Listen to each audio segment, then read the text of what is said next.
Hello everyone, we are on chapter 9 and we're on paragraph 19, so let's get started. The purely conceptual content of an action is to be regarded as yet another kind of motive.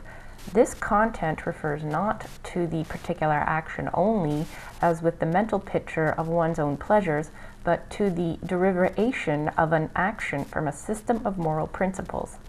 These moral principles, in the form of abstract concepts, may regulate the individual's moral life without his worrying himself about the origin of the concepts. In that case, we simply feel that submitting to a moral concept in the form of a commandment overshadowing our actions is a moral necessity. The establishment of this necessity we leave to those who demand moral subjection from us, that is, to the moral authority that we acknowledge, that is, the head of the family, the state, social custom, the authority of the church, divine revelation. It is a special kind of these moral principles when the commandment is made known to us not through an external authority, but through our own inner life, that is, moral autonomy. In this case, we hear the voice to which we have to submit ourselves in our own souls. This voice expresses itself as conscience. And the summary for 19 is, another kind of motive is the purely conceptual content of an action. This content refers to a system of moral principles which are abstract concepts and which one is not concerned with the origin. We submit to a moral authority, that is, church, family, state.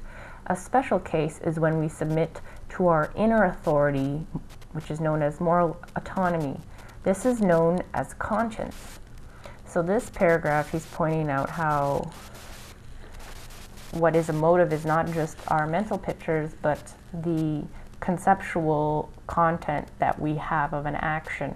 And usually that manifests as commandments, and he cites two kinds.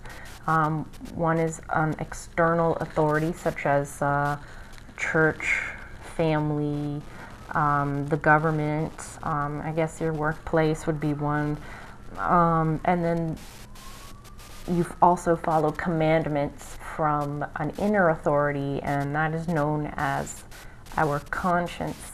And so that's what he is pointing out in this paragraph. And we're going to move on to 20. It is a moral advance when a man no longer simply accepts the commands of an inner or outer authority as the motive of his action, but tries to understand the reason why a particular maxim of behavior should act as a motive in him. This is the advance from morality based on authority to action out of moral insight. At this level of morality, a man will try to find out the requirements of the moral life and will let his actions be determined by the knowledge of them. Such requirements are: 1. The greatest possible good of mankind purely for its own sake; 2. The progress of civilization or the moral evolution of mankind towards ever greater perfection; and 3. The realization of individual moral aims grasped by pure intuition. And 20 is summarized as follows. It is an advance in morality when we try to understand the reason why a particular rule of behavior should act as a motive. This is an advanced morality as it tries to gain moral insight.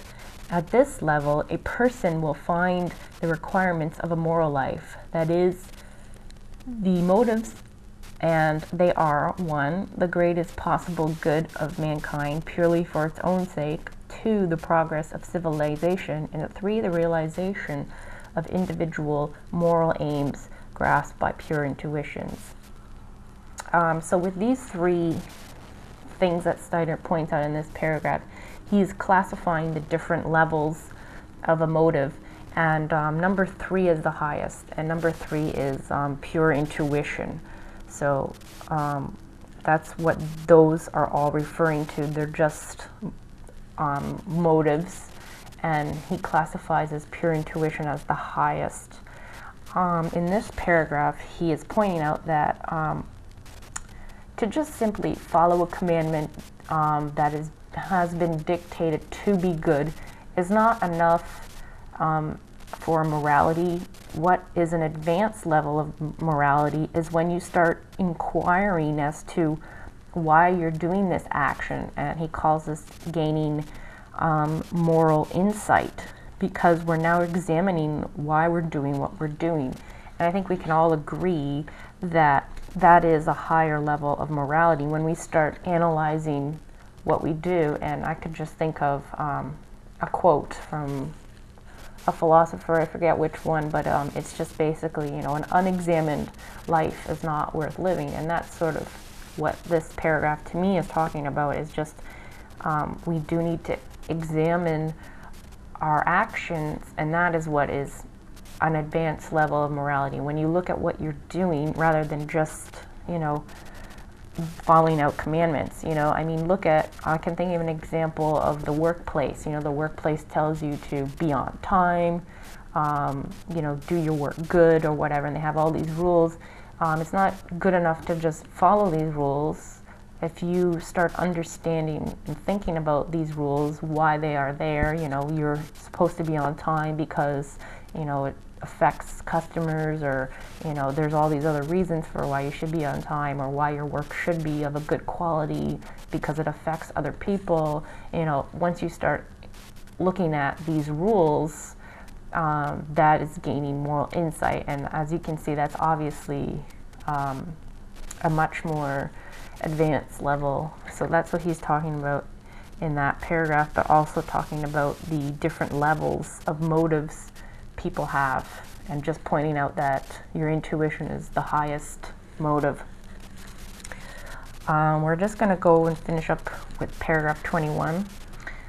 The greatest possible good of mankind will naturally be understood in different ways by different people.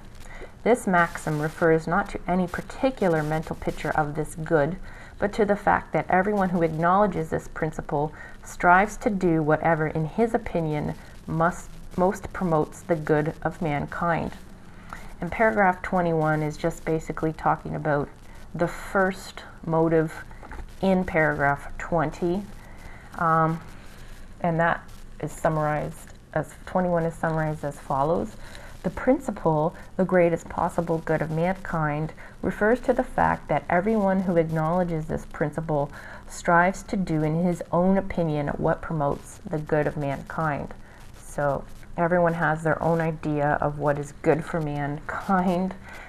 We may not agree with it necessarily, other people's ideas, but that's basically what this motive is talking about, doing that which we think is the best for people. So that is all we're going to cover for today. So the next two paragraphs are going to discuss the motives 2 and 3 in paragraph 20. So I look forward to seeing you guys all again next time, and keep summarizing each paragraph as well. Have a good day. Bye.